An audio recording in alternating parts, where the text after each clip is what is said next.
સૌપ્રથમ વડોદરાના નિવાસીઓ, વડોદરાના જનતા અને વડોદરાના મીડિયા સમક્ષ હું આજે ચાર્જ લીધા છે.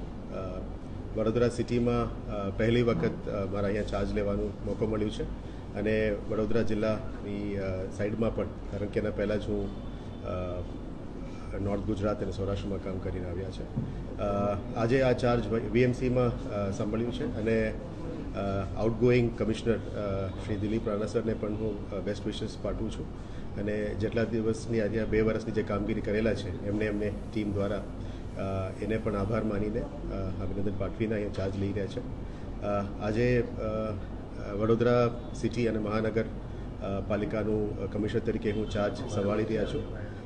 ત્યારે હું એક જ કહેવા માગું છું કે જે પણ કામ અત્યાર સુધી થયેલા છે વડોદરા મહાનગરમાં, આ કામને પણ પહેલાં ટીમ દ્વારા હું બધું બ્રીફિંગ લઈને આ કામને આગળ વધારવા માટે હું પ્રયત્ન કરીશ અને વડોદરાના જનતા માટે જેટલું સંવેદનશીલ કામ થઈ શકે આ બધાનું કરવા માટે હું પ્રયત્નશીલ છું. અને જે નેશનલ લીડરશિપ અને સ્ટેટ લીડરશિપની જે વિઝન છે જે ગુજરાત માટે અને વડોદરા માટે, એ વિઝન સાથે જ અમે જોડીને આગળ વધવા માંગીએ છીએ.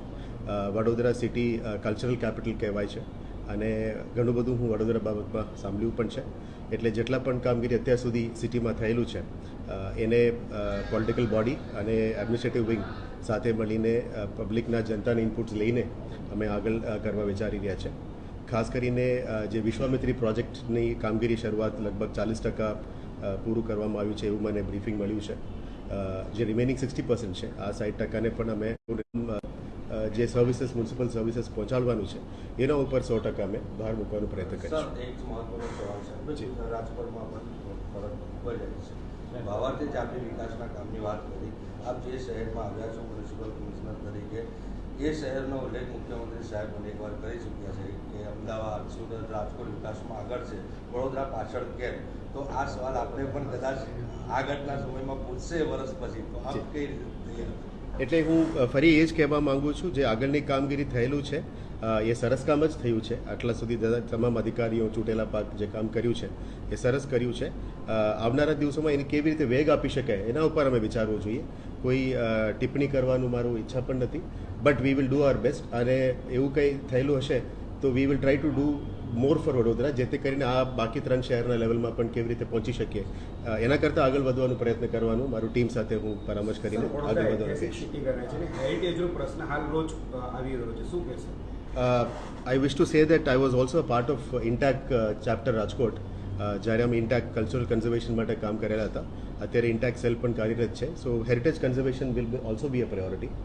એટલે જેટલા પ્રામાણિક અને હેરિટેજ વેલ્યુવાળો ઇમારતો હશે વર્કઆઉટ કરીશું. આર્કિયોલોજીકલ સર્વે અને જે આર્કિટેક્ટ્સ છે આના ઉપર કામ કરી રહ્યા છે, સિટી એન્જિનિયર્સ હશે, એના સંપર્ક કરીને એન્ડ બેસ્ટ ઇનપુટ્સ જે સિટીના જણેલા જે ઇનપુટ્સ છે સિટીના પણ અને એક્સટર્નલ કન્સલ્ટન્સીસ બધાની ઇનપુટ્સ લઈને કેવી રીતે એને રિસ્ટોર કરી શકાય અને એનું ગ્લોરી પાછા લાવી શકાય એના ઉપર અમે ચોક્કસ કામ કરીશું. સર, શહેરમાં પાણીનો કકળાટ છે અને રોજે કોઈ જગ્યાએ માટલા ફૂટે છે કે પાણી ના પહોંચવું, તેને પહોંચી વળવા કોઈ અલગથી સ્ટ્રેટેજી? આઈ જસ્ટ હર્ડ કે 2-3 જગ્યામાં પણ પાણીનું ટેન્કર ચલાવવાનું અત્યારે પ્રયત્ન ચાલી રહ્યા છે. સિસ્ટમ્સ હશે સિટીમાં, જે સિસ્ટમ છે મારે સમજવાનું થોડું સમય મને જોશે. Probably within a week or 10 days આનું સિસ્ટમ હું જાણી લઈશ. અને અગાઉ પણ I was working in a corporation, તો આ જ રીતનું પણ અહીંયાનું બેસ્ટ પ્રેક્ટિસીસ જે ભારતમાં હશે અને પાણીનું સમાધાન કરવા માટે અમે પ્રયત્ન કરીશું. પણ within the limitations and scope જેટલું થઈ શકે અમે કરવા પ્રયત્ન કરીશું. સ્વચ્છતાની હરોળમાં વડોદરા 33મા ક્રમે છે. બહુ પ્રયત્ન કરે, ઇન્દોર બી ગયા, સિક્કિમ પણ ગયા, પણ હજી ત્યાં છીએ. એમાં એ દ્રષ્ટિએ કેવી રીતે આપણે આગળ વધીશું? I again promise you will try to do the best. અને જે સિટીની અંદર ચોક્કસ ટૂર કરીશ, ટૂર કરીને દરેક વોર્ડ અને ઝોન્સનું સમજવાનો પ્રયત્ન કરીશ. એટલે ટૂર કરતાં મને સમજમાં આવી જશે કે સિટીનું કયા વિસ્તારમાં કયા વધારે સફાઈ જોશે અને કયા ટીમને વધારે કામ મૂકવું પડશે એ જોઈશું.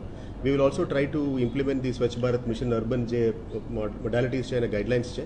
અને અગાઉથી આપ જાણો છો કે સ્વચ્છતા સર્વેક્ષણ પણ ચાલતા આવતા હશે. તો એ જે ગાઈડલાઇન્સ છે એના પ્રમાણે પાછા વડોદરાને કેવી રીતે આગળ લાવી શકે એના ઉપર ચોક્કસ અમે કામ કરીશું.